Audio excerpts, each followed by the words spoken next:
ನಮಸ್ಕಾರ ಸ್ನೇಹಿತರೆ, ತಮ್ಮೆಲ್ಲರಿಗೂ SRG5 ಚಾನಲ್ಗೆ ಸ್ವಾಗತ. ನಾನು ನಿಮ್ಮ ಅಕ್ಬರ್ ಮಾತಾಡೋದು. ಇದರ ಒಂದು 3 ವರ್ಷದಿಂದ ಇದು ಕೂಡ ಸ್ನೇಹಿತರೆ 3 ವರ್ಷದಿಂದ ಮಾಡಿದ್ವಿ.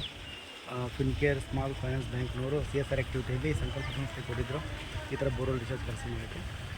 ಮಾಡಿದಾಗ ಬೋರ್ವೆಲ್ ರಿಚಾರ್ಜ್ ಮಾಡೋಕ್ಕೆ ಮುಂಚೆ ಸ್ವಲ್ಪ ಏನೋ ನೀರು ಕಡಿಮೆ ಇತ್ತು ಅಂತ ಹೇಳ್ತಾರೆ. ಆಮೇಲೆ ಕಡಿಮೆ ಇತ್ತು ಕೂಡ ನಾವು ಯಾಕಂದರೆ ಬಂದು ವಿಸಿಟ್ ಮಾಡಿದ್ದೀವಲ್ಲ, ನಮ್ಮ ಕಾನ್ಸೆಪ್ಟ್ ಹೇಳಿದ್ವಿ ಈ ಥರ ಮಾಡ್ತೀವಿ ಸರ್ ಬೋರ್ವೆಲ್ ರಿಚಾರ್ಜು. ಮಳೆ ಮೇಲ್ಗಡೆ ಬಿದ್ದಂಥ ನೀರು, ಬಿಲ್ಡಿಂಗ್ ಮೇಲಿಂದ ಬಿದ್ದಂಥ ನೀರು ಒಂದು 100-120 ಫೀಟ್ ಪೈಪ್ಲೈನ್ ಮಾಡಿ ಲಾಸ್ಟಿಗೆ ಕೊಟ್ಟಿರ್ತೀವಿ, ನೀರು ಕಲೆಕ್ಷನ್ ಮಾಡಿರ್ತೀವಿ. ಆ ನೀರು ಫಿಲ್ಟ್ರಾಗಿ ಅಂತರ್ಜಲಕ್ಕೆ ಹೋಗುತ್ತೆ, ಬೋರ್ವೆಲಿಗೆ ಹೋಗುತ್ತೆ ಅಂತ ಹೇಳಿದ್ವಿ.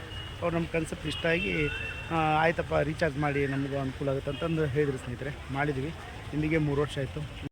ಫಿನ್ಕೇರ್ ಸ್ಮಾಲ್ ಫೈನಾನ್ಸ್ ಬ್ಯಾಂಕ್ ಅವರು CSR ಆ್ಯಕ್ಟಿವಿಟಿಲಿ ನಮ್ಮ ಸಂಕಲ್ಪ ಸಂಸ್ಥೆ ಕೊಟ್ಟಿದ್ದರು ಸ್ನೇಹಿತರೆ. ಇದೇ ರೀತಿ ನಾವು ಪೈಪ್ಲೈನ್ ಮಾಡಿರ್ತೀವಿ. ಮೇಲ್ಚಾವಣಿ ಬಿದ್ದಂಥ ನೀರು ಪೈಪ್ ಮುಖಾಂತರ ಬಂದು ಅಂತರ್ಜಲಕ್ಕೆ ಹೋಗುತ್ತೆ. ನಮ್ಮ ಫಿಲ್ಟ್ರೇಷನ್ ಮೇಲೆ ಫಿಲ್ಟ್ರಾಗಿ ಅಂತರ್ಜಲಕ್ಕೆ ಹೋಗುತ್ತೆ ಸ್ನೇಹಿತರೆ. ಬೋರ್ವೆಲ್ ರೀಚಾರ್ಜ್ ಆದಮೇಲೆ ಯಾವ ಥರ ನೀರು ಬರ್ತಾಯಿದೆ ಅನ್ನೋದ್ರ ಬಗ್ಗೆ ಶಾಲೆ ಹೆಡ್ ಮಾಸ್ಟರ್ ಇದ್ದಾರೆ. ಈ ಬೋರ್ವೆಲ್ ರೀಚಾರ್ಜ್ ಆದಮೇಲೆ ಅವರ ಅನುಭವ ಬನ್ನಿ ವೀಕ್ಷಕರೇ. ಸರ್ ನಮಸ್ಕಾರ ಸರ್. ನಮಸ್ಕಾರ. ತಮ್ಮ ಹೆಸರು ಸರ್? ವೀರಯ್ಯ ಅಂತ. ವೀರಯ್ಯ. ಅಡ್ರೆಸ್ ಸರ್, ಹೈಸ್ಕೂಲ್ದ ಅಡ್ರೆಸ್ಸು? ಬಾಲಕಿಯರ ಪದವಿ ಪೂರ್ವ ಕಾಲೇಜ್, ಕೊಪ್ಪಳ. ಓಕೆ.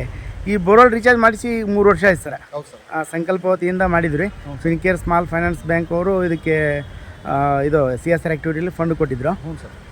ಈ ಒಂದು ಕೆಲಸದ ಬಗ್ಗೆ ನಿಮ್ಮ ಅನುಭವ ಹೇಗಿದೆ ಸರ್, ಹೇಳಿ ಸರ್. ಇಲ್ಲ ಸರ್, ಈಗ ಬೋರ್ ರೀಚಾರ್ಜ್ ಮಾಡೋದ್ರಿಂದ ಸರ್, ಹ್ಞೂ ಸರ್, ನೀರಿನ ಪ್ರಮಾಣ ಹೆಚ್ಚಾಗೈತೆ ರೀ. ಹ್ಞೂ ಸರ್. ನಮಗೆ ಕಂಟಿನ್ಯೂಸ್ ಆಗಿ ಹೊಡೆದ್ರು ಏನು ಅದು ಬಂದಾಗುವಂಥದ್ದು ಏನು ಪಾಸಿಬಿಲಿಟಿ ಇಲ್ಲ ಸರ್.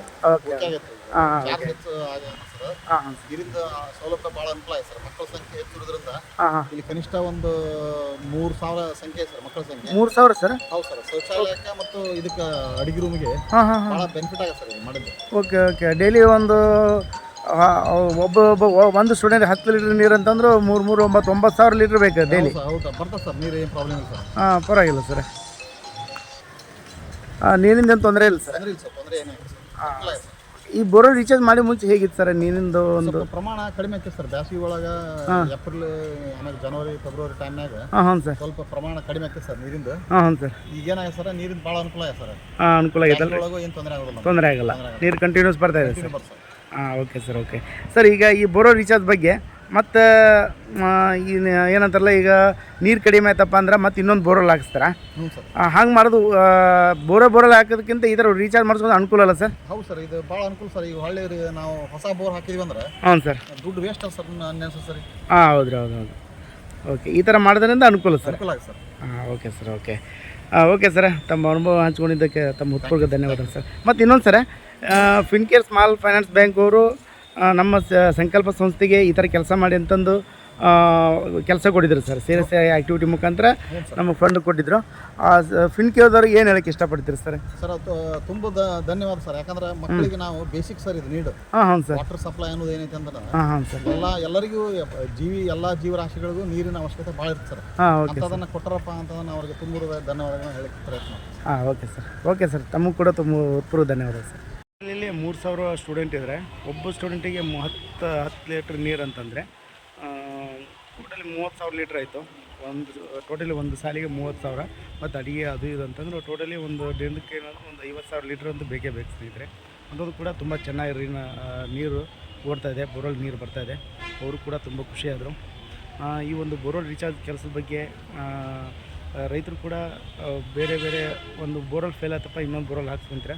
ಆ ಥರ ಮಾಡೋದಕ್ಕಿಂತ ಈ ಥರ ಮಾಡಿದರೆ ಇನ್ನೂ ತುಂಬ ಯೋಗ್ಯ ಆಗುತ್ತೆ ಸ್ನೇಹಿತರೆ.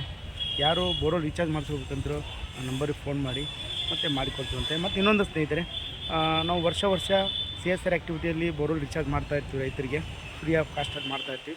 ಮತ್ತು ಈಗ ಆನೇಕಲ್ಲಲ್ಲಿ ಮಾಡ್ಬೇಕಂತಂದು ಬಂದಿದೆ, ಬೆಂಗಳೂರಿನ ಆನೇಕಲ್ಲಲ್ಲಿ ಮಾಡ್ಬೇಕಂತಂದು ನಮ್ಮ ಸರ್ ಹೇಳಿದ್ದಾರೆ. ಹಾಗಾಗಿ ಯಾರು ಆನೇಕಲ್ಲಲ್ಲಿ ನಿಮ್ಮ ಸ್ನೇಹಿತರಿದ್ರಪ್ಪ ಅಂದ್ರೆ, ಅದು ಸ್ಕೂಲ್ ಆಯಿತು, ಕಾಲೇಜ್ ಆಯಿತು, ಹಾಸ್ಟೆಲ್ ಆಯಿತು, ಯಾವುದೋ ಒಂದು ಇರಲಿ, ಅವರು ನನ್ನ ನಂಬರಿಗೆ ಫೋನ್ ಮಾಡಿ ನಾವು ಮಾಡಿಕೊಡ್ತೀವಿ ಒಂದು ಸ್ನೇಹಿತರೆ ಅಂತ ಹೇಳ್ತಾ ಮತ್ತೆ ಮುಂದಿನ ಎಲ್ಲರಿಗೂ ನಮಸ್ಕಾರ.